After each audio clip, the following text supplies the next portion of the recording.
Hi there, I'm Zoot Java. First off, I'm going to state that I am not making any claims whatsoever about the virus. If you need any information with regards to it, um, please contact your doctor, contact your health provider, the person that you go to trust your health with. Ask them all the questions that you have about the virus and about the vaccine. All I'm about to do is to talk about a political understanding, apparently, that we now have in Canada with regards to a passport. So, anyhow, the Prime Minister of Canada, Justin Trudeau, has stated that all Canadians will be required to show a vaccine passport to get on a cruise, on a train, on a plane, to travel in and out of Canada's provinces. Now, there's rights advocates who are stating that these strict measures are against human rights laws that we have. Um, the new vaccine mandate for travel is going to take effect on October 30th, 2021, and it has a temporary provision where you can use a negative test passport instead of being fully vaccinated. But this temporary provision is going to expire after 1 month. So, Prime Minister justified this new mandate by saying that those who had been vaccinated deserve their freedom back. That's a quote. He also said that this is about keeping people safe on the job and in our communities.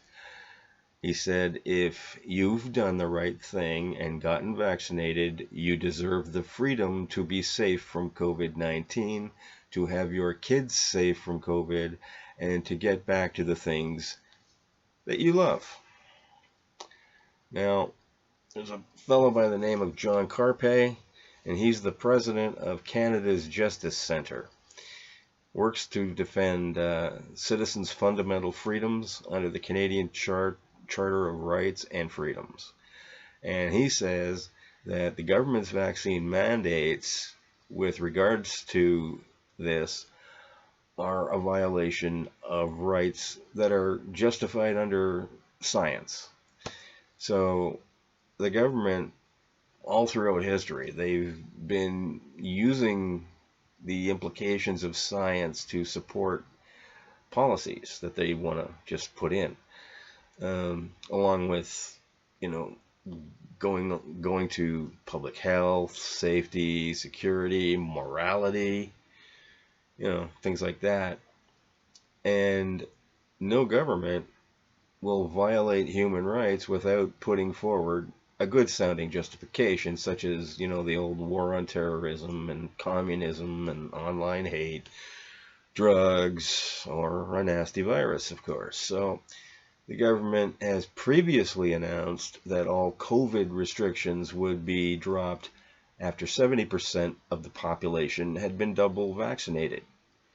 Well, that target was achieved on October 2nd.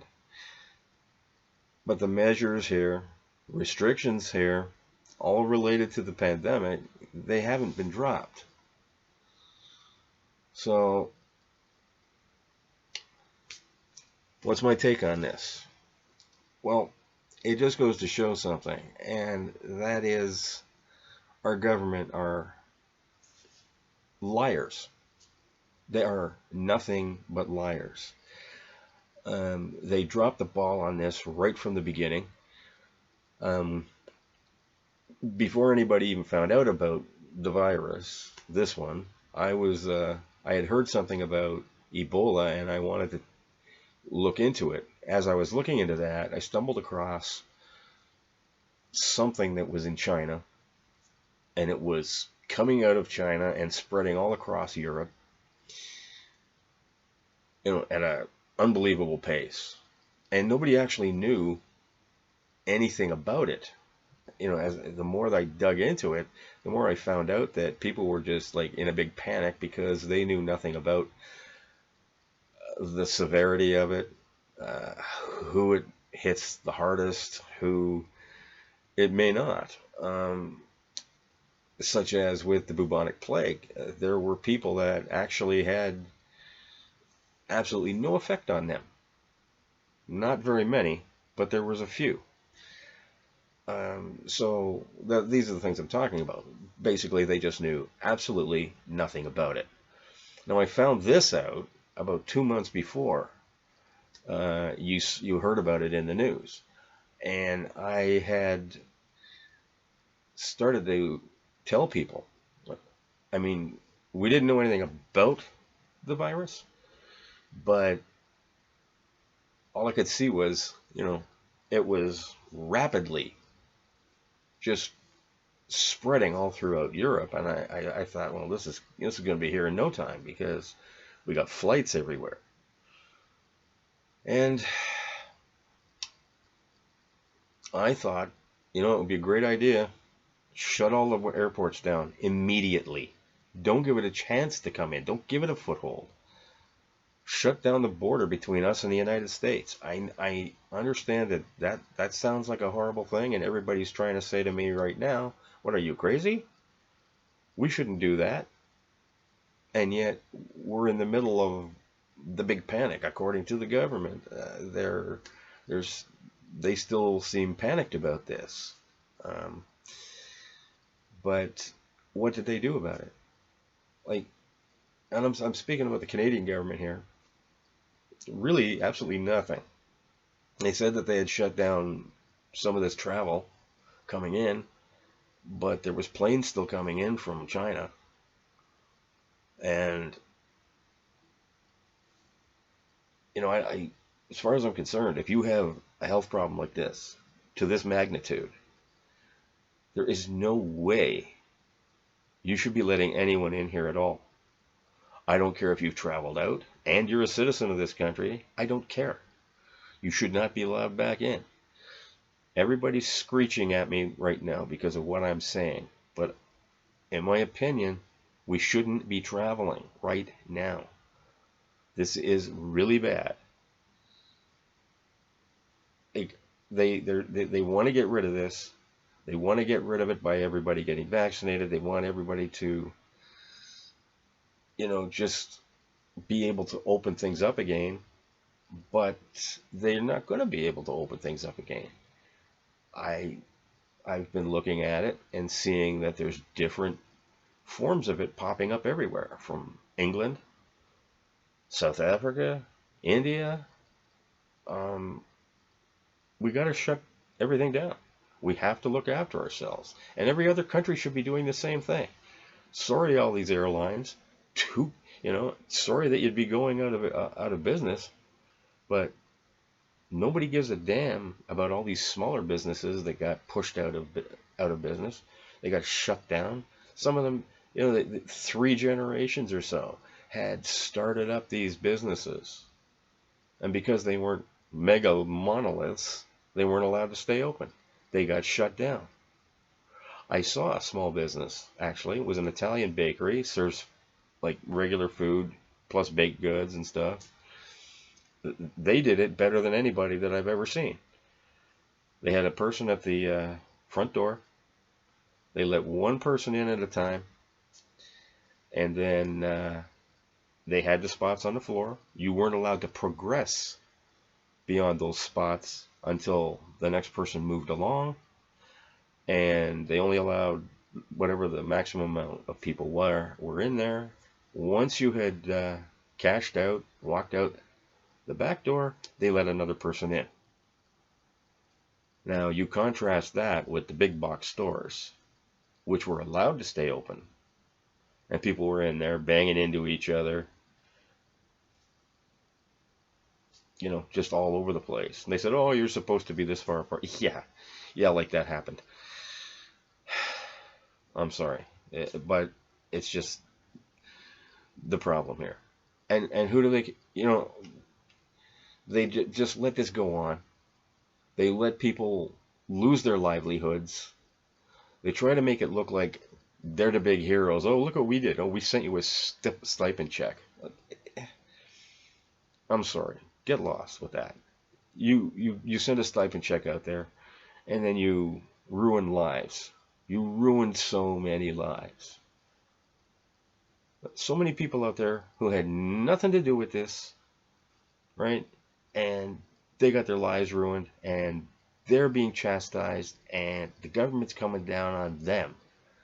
Like myself, I haven't traveled outside the country in all this time. During all that time, like since it started, I haven't been out of the province in all that time. As a matter of fact, I don't think I've been outside the city in all that time. So here I am in my city here, and they put all these restrictions on me. Well, what did I do wrong about this? Why am I getting punished for this?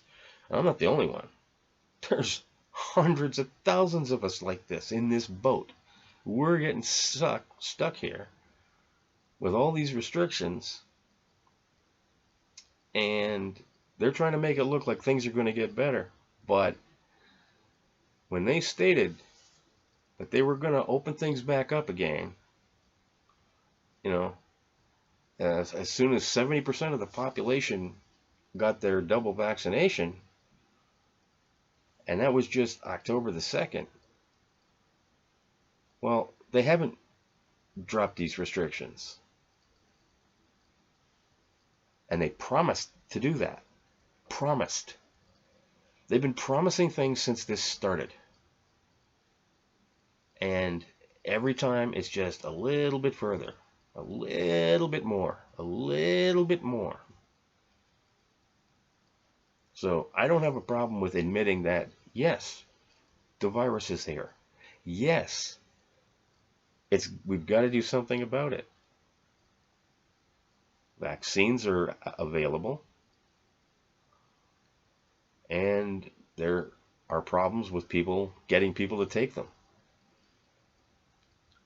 Well, I'm afraid that you've got people out there who are deathly afraid of vaccines, deathly afraid of them, and this is what you're going to have to deal with. But as far as Trudeau saying, that people who got vaccinated, that they deserve their freedom back. I'm sorry, but their freedom should never have been taken away from them in the beginning. That never, ever should have happened. They never should take their freedom away. And to say that you deserve your freedom back because you did this,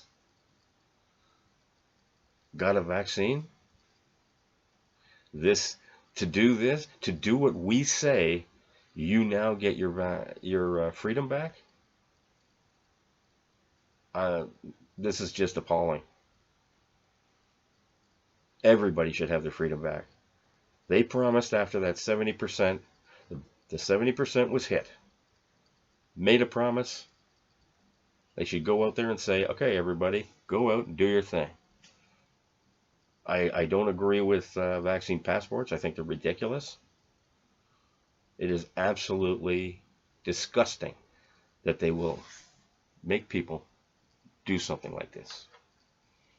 And I hope that for the rest of their lives they hate their own guts for the way that they've mishandled this. And hopefully they've learned something from it.